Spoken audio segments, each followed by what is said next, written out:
오늘 본문은 철학자들과의 논쟁 이야기로 이어지고 있습니다. 바울이 1, 2차 전도 여행을 하면서 많은 험한 시간들을 보내게 됐는데 그 시간들은 사역이 힘들어서가 아니라 사람 때문에 많은 어려움을 당하게 되었습니다.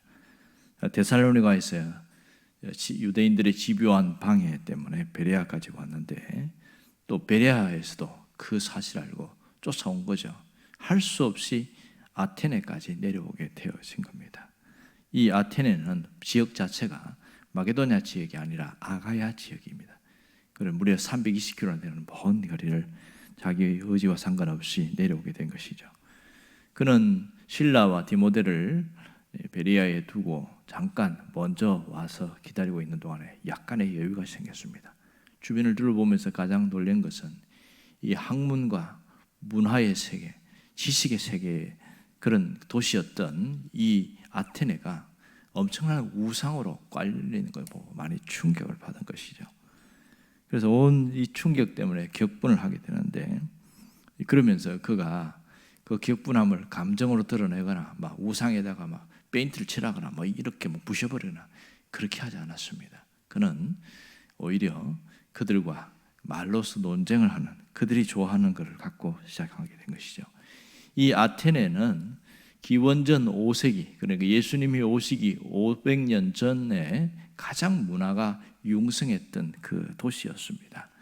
그래 거기엔 철학자들이 많이 나왔는데 유명한 철학자인 소크라테스, 플라톤, 아리스토텔레스, 뭐 잘 모르긴 합니다만 에피쿠로스 뭐 이런 분들도 상당히 유명합니다. 이 서양 철학사에서 이런 사람을 모르면 철학이라는 자체를 이해할 수 없는 만큼 그만큼 중요한 사람으로 인정되고 있습니다. 그러다 보니까 아테네 시민들은 자신이 아테네에 산다는 것 자체에 굉장한 자부심을 갖고 있었고 아주 자랑거리로 영광스럽게 그렇게 생각을 했습니다. 심지어 이때는 로마가 지배하던 도시다 보니까 신이 하나 더 들어왔어요. 그것은 로마의 군신, 군대를 장악하는 군신이 마르사라는 신을 만들었습니다. 그래서 가장 높은 언덕을 아크로폴리스라고 그러잖아요. 거기에다가 옆에 마르사 군신의 제단을 또 세우고 거기에 옆에 또 파르테논 신전이 있죠. 전쟁의 여신인 아테나를 섬기는 파르테논 신전 옆에 이 마르사 그런 또 신전도 하나 세워놓은 이런 상태였습니다. 이 아테네는 뭐 신이 너무나 많았죠. 뭐 머큐리, 바카스, 주피터, 비너스 뭐 이런 온갖 신상들과 신들이 또 제단들이 얼마나 많았는지 몰라요. 이런 곳이다 보니까 거기서 이제 철학자들도 한때 많으니까 오늘은 그 철학자들과 함께 논쟁하는 얘기로 시작되어지고 있습니다. 18절에 보면 상반절에 어떤 에피쿠로스와 스토아 철학자들과 쟁론했다. 서로 의견을 주고받으면서 논쟁을 벌였다. 그렇게 이야기를 하고 있습니다. 그 의제는 뭐냐면 예수와 부활에 대한 이야기였습니다. 자, 여기서 스토아 철학자와 에피쿠로스 철학자에 대해서 알아볼 필요가 있지요. 조금 어렵긴 하지만 조금 이해를 더 알고 돕기 위해서 조금 설명하고 하는 게 좋을 것 같아요. 에피쿠로스 철학자들은 신의 존재를 인정합니다. 물론 스토아 철학자들도 신의 존재를 인정합니다. 그런데 각각 다른 게 뭐냐? 에피쿠로스 철학자들은 신은 멀리 계신 존재다. 가까이 있는 그런 존재가 아니라는 거죠. 우리가 말하는 것처럼 섭리하고 통치하고 다스리는 그런 존재가 아니고 멀리서 가만히 지켜보는 그런 신이다. 이렇게 알고 있고요. 스토아 철학자들은 신의 존재를 인정하진 하지만 개념으로 존재하는 신이었습니다. 그러니까 신이라는 것이 하나만 있는 것이 아니고 여러 개, 누구나 신이 될 수 있고 어디서나 신을 만날 수 있고 바위도 나무도 태양도 아무나 신이 될 수 있는 것, 이걸 범신론이라고 하는데 스토아 철학자들은 범신론을 섬기는 거예요. 그러니까 이 두 개의 철학이 아테네에 있는데 완전히 달라요. 신의 존재를 인정하는데도 그들이 생각하는 신의 자체가 완전히 다른 거예요. 그러다 보니까 그들이 추구하는 사상이 에피쿠로스는 쾌락을 추구합니다. 쾌락을 추구하고 스토아 철학자들은 이성을 추구합니다. 이성 논리 뭐 이런 거요.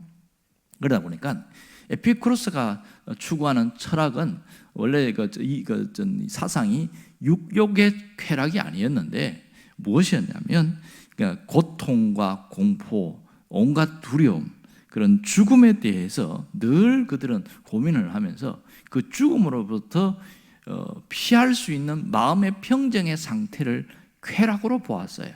그렇게 해서 그걸 추구하는 그런 사람, 철학자들이 에피쿠로스였는데요. 그 중에 소수의 사람들은 육적인 쾌락을 추구하면서 점점 변질되어서 육적인 쾌락으로 흘러가 버린 그런 것이 이 철학자들의 모습이었고요. 스토아 철학자들은 사상이 뭐냐면 이성이니까 이데아의 세계, 이 현상 세계가 아니고 저 멀리 있는 이성의 세계가 있다. 사상의 세계, 정신의 세계, 그걸 굉장히 추구하고요, 강조합니다.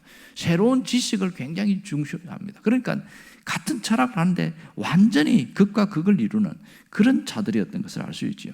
그 결과 이 모든 사람들이 철학에 대해서 관심을 갖고 살다 보니까 서로가 다르니까 처음에는 서로 싸우다가 나중에는 서로 인정을 해주게 되어지죠.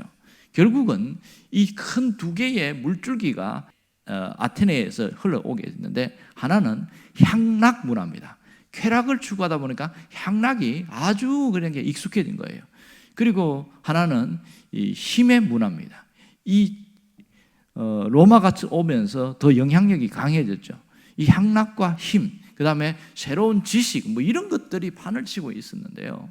자, 이렇게 부활에 대해서 이야기를 했을 때, 그럼 어떻게 됐을까? 결과가 뭐냐? 그들이 이 바울이 전하는 예수와 부활을 어떻게 받아들였을까요? 그들은 두 가지 반응이 일어납니다. 하나는 이 사람은 말쟁이다 이렇게 말합니다. 말쟁이다. 이 말쟁이라는 헬라어 뜻을 보면 그 시장에서 파는 여러 가지 음식 팔고 나면 찌꺼기를 주워서 먹는 사람, 그 뜻이 원래 말쟁이라는 거고요. 마차가 지나가다가 뭐가 흘리잖아요. 그것을 가지고 받아먹는 사람을 말쟁이라고 그러는데, 바울을 말쟁이라고 하는 이유는 여러 가지 온갖 쓰레기 지식을 가지고 쏟아내는 사람, 아주 경멸조로 이야기하는, 그러니까 바울을 아주 무시하고 경멸하는 그런 표현이 말쟁이였어요. 말을 잘하는 사람의 뜻이 아니었죠. 또 하나는 이방 신들을 전하는 사람, 이렇게 이야기합니다. 그러니까 여기서 단수가 아니고 복수입니다. 이방 신. 그러니까 바울이 전하는 예수와 부활을 어떻게 받아들이냐? 그는 각각의 신들로 받아들이는 거예요. 예수라는 단어의 헬라어가 이에수스입니다. 그리고 이 부활이라는 헬라어 단어가 아나스타시스예요.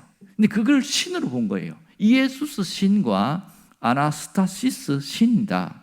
그러니까 신을 전하는 자다. 뭐 이렇게 본 거죠. 정말 이해가 안 되는 거예요. 황당하지 않습니까? 예수와 부활이 같은 개념인데 예수 신이 따로 있고 부활 신이 따로 있고 뭐 이렇게 받아들이는 겁니다. 도무지 대화가 안 되는, 말이 안 되는. 그래서 여기에서는 그런 복음의 효과가 많이 나타나지 않는 것을 보게 되어집니다. 결국 뭘 알 수 있냐면 똑같은 얘기를 하는데도 이 베레아에서는 그들이 신사적에서 그 말씀을 그대로 흡수하고 굉장히 많이 받아들이는 그런 엄청난 변화의 일이 있는데, 이 아테네에 와서는 완전히 다른 양상으로 나타나는 겁니다. 똑같은 예수와 부활을 이야기하는데 예수 신과 부활 신을 전하는 자구만, 이거 온갖 쓰레기를 그냥 갖다 놓은 지식을 갖다 쏟아내는 그런 존재구만, 이렇게 비하시킨 거예요. 이런 똑똑한 사람들에게 나타난 특징 중에 하나입니다. 자, 뭘 알 수 있냐면 이들은 똑같은 복음에 대해서 들었지만 자기가 생각하는 지식의 틀, 관점에 따라서 받아들이는 것이 달랐다. 이걸 깨닫게 됩니다. 그들은 예수 신과 부활 신을 전하는 그런 바울로 보았던 것이죠. 또 알아듣지 못하는 온갖 쓰레기 지식을 쏟아내는 자, 이렇게 이해했던 겁니다. 오늘 여기서 이 철학자들의 모습을 통해서 우리가 중요한 것을 깨닫게 되어집니다. 그것은 관점의 차이입니다. 관점의 차이가 사람을 바꿉니다. 오늘 예수 그리스도의 복음을 전해도 관점이 바뀌지 않으니까, 어떤 틀, 자기의 생각의 틀이 바뀌지 않으니까 결코 삶도 바뀌지 않는다는 것을 깨닫게 되는 것이죠.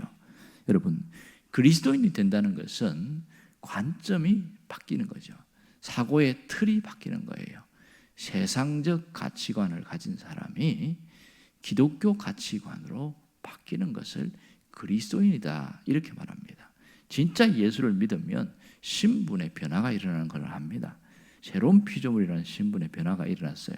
그렇다면 그 사람의 생각이 달라져야 된다. 이게 그리스도인이거든요. 그런데 여전히 그리스도인이라고 하면서도 여전히 세속적이고 세상적이고 또 편협적이고 그런 예수와 상관없는 그런 적대적인 그런 생각을 갖고 있는 사람은 이 진정한 그리스도인으로 바뀌지 않았다는 것을 알게 됩니다. 그러므로 우리는 이 삐뚤어지는 세상 속에서 바른 가치관, 바른 세계관, 바른 신앙관을 가지는 것이 얼마나 중요한지 모릅니다. 여러분, 세상에는 정말 다양한 사람들이 살다 보니까 세상에 나가보면 나와 다른 사람들이 너무 많아요. 교회 안에도 나와 다른 사람이 많죠. 생각하는 게 다르고 말하는 게 달라요.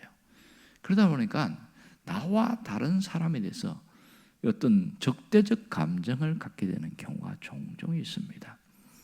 사실 신앙이 다른 사람에 대해서는 그들에 대해서 마음의 문을 닫고 차단하는 게 정상적이긴 하지요. 하지만 같은 신앙을 갖고 있는 사람들에서 다른 생각을 갖고 있는 사람에서 적대적 감정은 결코 옳지 않습니다. 성경은 에베소 4장에 보면 각각의 분량에 맞는 대로 이러면서 그 사람이 각각이 갖고 있는 분량이 있다는 거예요. 그 지체의 분량대로서 그렇게 하게 되어지는데 이게 우리가 해야 될 일인데, 자, 그것과 융화되고 하나 되는 과정이 굉장히 중요합니다. 신앙 안에서는 그렇게 해야 됩니다. 각각 다른 생각을 갖고 있고 관점이 달라도 신앙 안에서는 받아들일 수 있어요. 특별히 내가 믿음이 성숙하다고 생각하는 사람, 내가 오래 믿었다고 생각하는 사람들은 어린 신자에 대해서 생각을 내가 받아들이고 이해하고 품을 수 있는 그 마음이, 이게 중요합니다. 이게 융화예요. 공동체라고 하는 이유는 여기 있습니다. 부대낌이 여기에는 충분히 있을 수 있는 거예요. 그러나 성숙한 사람은 언제나 품을 수 있는 그런 마음이 있는 것이죠. 오늘 이 관점이 얼마나 중요한지 신앙생활 자체에서도 보면 굉장히 중요한 것을 깨닫게 되어집니다. 특별히 예수 그리스도를 창조주로 보느냐 인간 예수로 보느냐, 거기에 따라서 신앙 자체가 완전히 달라져요. 제가 한 2달 전에 만난 신천지에 대해서 아주 전문적인 지식을 갖고 있는 분이 그런 얘기를 하더라고요. 예수 그리스도가 창조주임을 인식하고 살면 결코 신천지에 넘어가지 않습니다. 그런 얘기를 하는 거예요. 그러니까 신천지에 있는 사람들의 한 80~90%가 기독교인이 많다. 나머지는 불교인도 있고 무교 있는 사람이고 뭐 그렇게 이야기하는 거예요. 근데 그분이 뭐라고 얘기하냐면 그 넘어갔다가 온 사람들 끄집어냈는데 대부분 다 물어보니까 예수가 창조주인 것을 전혀 인식하지 못하고 있더라. 충격을 받았어요. 그럼 어떻게 알고 있냐? 인간 예수로 인정하고 있는 겁니다. 그들은 똑같은 주님 이야기하고 예수님 말해도 인간 예수 정도로만 합니다. 그러니까 인간 예수로 하니까 보혜사가 따로 있는 거죠. 자기의 교주가 보혜사가 될 수 있는 겁니다. 그 하나가 이것을 제대로 믿지 못하면 신천지가 아닌 또 다른 이단으로 빠질 수도 있다. 그 얘기를 합니다.